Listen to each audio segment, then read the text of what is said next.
देशर national security adviser Ajit Doval तांकर रहस्यमय चरित्र थरे थरे देशर सुरक्षा दृष्टि अत्यंत गुरुत्व बहन करे। कह जाए मोदी पछर मास्टर माइंड होउचंती अजित डोभाल एवं आज देशर युवा वर्ग को अजित डोभाल बड़ संबोधन करिसंती। से संबोधनर असल कथा आपण रखा जाऊँगी दर्शक बंधु। द्वितीय प्रसंग टीवी स्क्रीन को आने अनुरोध करी। डोभाल का गर्जन 81 वर्षर अजित डोभाल जी कि अनेक युद्ध पछर रणनीतिकार अनेक गुड़िए देश में जितेबले समस्या आसे जितेबले देश में क्राइम बढ़ी जाए सेतेबले अजित डोभाल को सबुबले मने पका जाए एवं अजित डोभाल गर्जन आज राज्यर युवा वर्ग गुरुत्वपूर्ण अटे। दर्शक बंधु ता परवर्ती प्रसंग टीवी स्क्रीन को आने अनुरोध करी जहाँ गुरुत्वपूर्ण अटे। जो अजित डोभाल को आपण देखुंत भारतर जेम्स बॉन्ड बोली कह जाए अनेक युद्ध पछर हीरो बोली कह जाए मोदी पछर मास्टर माइंड बोली कह जाए एवं कह जाए चीन आउ पाकिस्तान रे अजित डोभाल को देखि लोक माने डरंती। अजित डोभाल कौन करुचंती तांकर बॉडी लैंग्वेज को चीन एवं पाकिस्तान वीडियो करी रणनीति मझिरे लगांती एवं से माने देखंती जे एई समय रे अजित डोभाल कौन भाबु थाई पारंती। सही प्रकार एक व्यक्तित्व जे एबे पर्यंत लास्टिंग करुचंती। स्वाधीनता पूर्व जन्म ग्रहण करिथिबा 1945 मसीह उत्तराखंड रे जन्म ग्रहण करिथिबा अजित डोभाल आज देशर युवा वर्ग को बड़ फॉर्मूला देइचंती युद्ध कहीं करा जाए एवं युवा वर्ग कौन कले सफल हो पारिबे। ता परवर्ती प्रसंग टीवी स्क्रीन को आने अनुरोध करी। दर्शक बंधु डोभाल आज सफलतार मंत्र देइचंती एवं आमे विफल केतेबेले हो एवं 2026 मसीह केउ केउ फॉर्मूला आपण को आपण जीवन रे आग को बढ़ेब से कथा मध्य से कहबा पई चेष्टा करिसंती। कह जाउची अजित डोभाल जीवन रे जतिके सफलता पाइचंती तांकर मंत्र को जदि आजिर युवा वर्ग माने ताले से केबे भी विफल हेबे नाही। तांकर जो 33 मिनिट भाषण रही से भाषण किछि अंशर एनालिसिस बा विश्लेषण मु आपणक पाखरे रखिबा पई जाउची। दर्शक बंधु ता परवर्ती तथ्य टीवी स्क्रीन को आनिबा पई अनुरोध करिवि। अजित डोभाल का सफलतार मंत्रर प्रथम फॉर्मूला से कहबा पई चेष्टा करिसंती जे आपण छोट हुंतु किंबा बड़ आपणक जीवन रे आपण छोट काम करंतु किंबा बड़ काम करंतु सठिक समय रे सठिक निष्पत्ति नबा सठिक समय निर्णय करिवार क्षमता आपणक जीवन रे आपणकर सफलता को आनी दिए। जीवन रे रिस्क नियंतु एवं रिस्क नहीं जिबा परे निजर झाड़ एवं निजर परिश्रम निजर रक्त को पानी फटे काम करी से रिस्क को सफल करबा पई चेष्टा करंतु। विफल हेले पुणी जीरो रु स्टार्ट करंतु कारण जीवन रे अनेक विफलता आपन को अनेक शिक्षा दे पारिबो। से कहते 1945 मसीह आज पर्यंत मो जीवन रे अनेक विफलता आसी विफलतारू शिक्षा करी मो पाकिस्तान को पाने देइछि एवं चीन को पाने देइछि। मो विफलता मो सफलतार मंत्र अटे। निर्णय करंतु निर्णय करी आग को बढ़ी जांतु ए प्रकार कथा से कहबा पई चेष्टा करिसंती।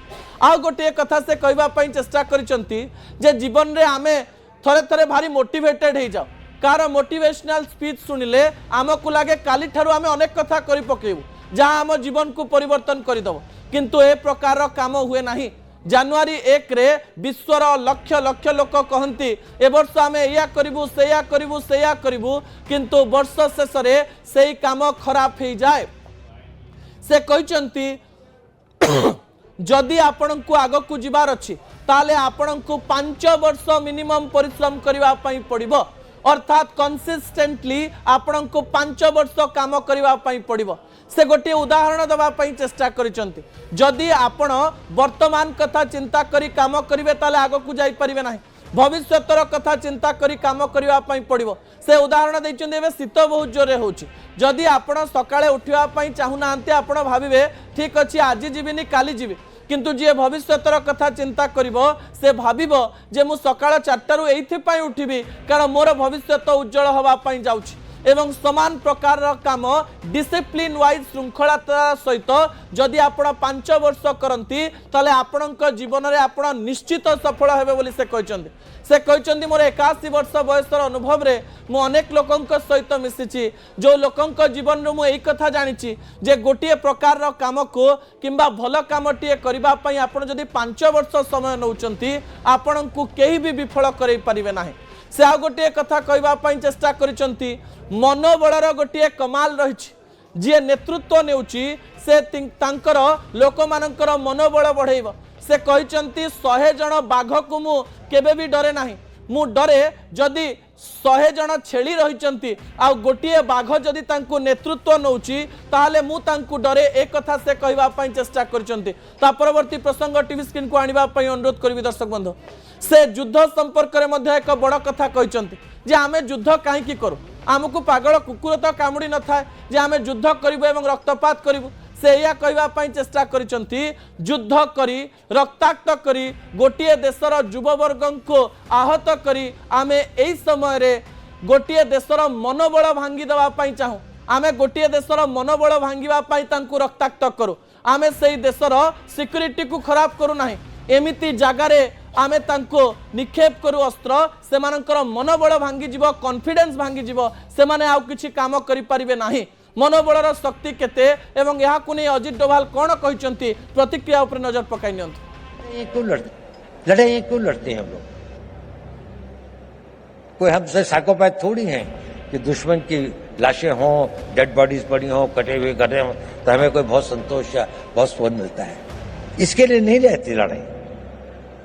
लड़ाइयां लड़ी जाती हैं किसी देश के मनोबल को तोड़ने के लिए ताकि उसका मनोबल इतना टूट जाए कि वो हमारी इच्छाओं के अनुसार संधि कर सके हमारी बात को मान सके जो हम चाहते हैं वो उसे प्राप्त कर सके। आपण शुणुले अजित डोभाल कौन कहते शेष प्रसंग टीवी स्क्रीन को आने अनुरोध करी दर्शक बंधु आपण मान एवं ये फर्मुला आपण को सुस्थ रखिबो एवं जीवन जाक सुस्थ रखिबो। तृतीय प्रसंग टीवी स्क्रीन को आने अनुरोध करेंगे डाक्तर माने गोटे कथा सब बेले कहवाई चेष्टा करुँच प्रतिदिन खेचुड़ी खाइले आपण को केबे भी रोग होब ना तार उदाहरण रही देश में अनेक बाबा रही जो माने केवल प्रतिदिन खेचुड़ी खाती रामदेव बाबा प्रतिदिन केवल खेचुड़ी खाती एवं कौन रोग हुए ना। प्रधानमंत्री नरेंद्र मोदी प्रतिदिन खेचुड़ी खाती एवं या पछर वैज्ञानिक कारण आपण निकट रखी दर्शक बंधु खेचुड़ी बा भात एवं डाली रे एवं सेथिरे पड़ुथुआ परिवार 9 प्रकार एमिनो एसिड्स रही था जो डालीटी आम खेचुड़ी रे पकाओ से 8 प्रकार एमिनो एसिड रही था जहाँ आम शरीर को सुस्थ रखी था एवं भात रे मेथिनाइन नामक एक एमिनो एसिड रही था जहाँ भात एवं डाली मिसी जावा परे आम शरीर को 9 प्रकार एमिनो एसिड मिल जाए एवं आम शरीर को प्रोटीन कार्ब्स एवं जहाँ रही शरीर पाई जो सब फाइबर रही परिबा भात डाली 3टारू मिल जाए एवं खाइबा पाई मध्य सुस्वादु लागे एवं एथिरे जदि आपण घी व्यवहार करी खाउचंती एवं प्रतिदिन खाउचंती आपण को पेट जनित कौन समस्या हेबो नाही एवं पेटर समस्या नाही माने आपण शरीर रे भी कौन समस्या देखा देबो नाही एवं आपण जीवन जाक सुस्थ रहिबे ए प्रकार कथा डाक्टर माने कहबा पई चेष्टा करचंती दर्शक बंधु।